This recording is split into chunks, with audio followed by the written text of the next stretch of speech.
রক্তজুড়া ঝলসে ওঠে শ্মশান ভূমির মাঝে, করটিমালা পরা চামুন্ডার ভয় জাগে। হ্যাঁ, ভয়ঙ্করী মা চামুন্ডা বধ হয়েছিল এই সন্ধি পুজোর দিন। শাস্ত্রমতে সন্ধি পূজাতে মা দুর্গার মুখোমুখি সোজা দাঁড়িয়ে তোমরা পুজো দেখো না তো, তাহলে কিন্তু ভয়ঙ্কর ভুল করছো। জীবনে নিজের অজান্তেই সর্বনাশ নেমে আসবে। দুর্গাপুজোর অনেক আগে থেকে সতর্ক করে দিচ্ছি, এই ভুল কিছুতেই করো না।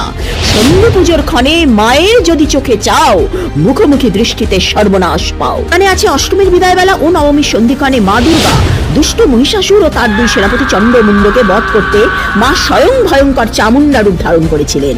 মহাসন্ধিক্ষণে বধ করেছিলেন বলেই সন্ধি পুজো। অষ্টমী নবমীর সন্ধিক্ষণে মাকে উৎসর্গ করা হয় 108টি লাল পদ্ম, জ্বলে ওঠে 108টি প্রদীপ, ঢাকের বাদ্যি, উলুধ্বনি, শঙ্খের। সমস্ত মাতৃশক্তি দেবীর অংশ হলেও মা চামুন্ডা ভয়ঙ্করী। গাত্রবর্ণ কালো, দৃষ্টিতে জ্বলন্ত অগ্নিশিখা, রক্তবর্ণ চোখ, মুখ থেকে রক্তমাখা জিহ্বা বেরিয়ে আসছে। তার শরীরে চাউনিতে মাতৃসুলভ কিছুই নেই। চারপাশে শকুন, পেঁচা, শিয়াল, মৃতদেহ খেকো পশু। তিনি মৃত্যু ও ধ্বংসের প্রতীক।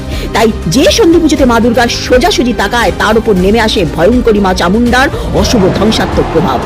সত্যি করে কমেন্ট করবে কিন্তু, তুমি কি সাহস করতে পারবে গভীর রাতে শ্মশানে চামুন্ডার নাম জপতে? হ্যাঁ কি না?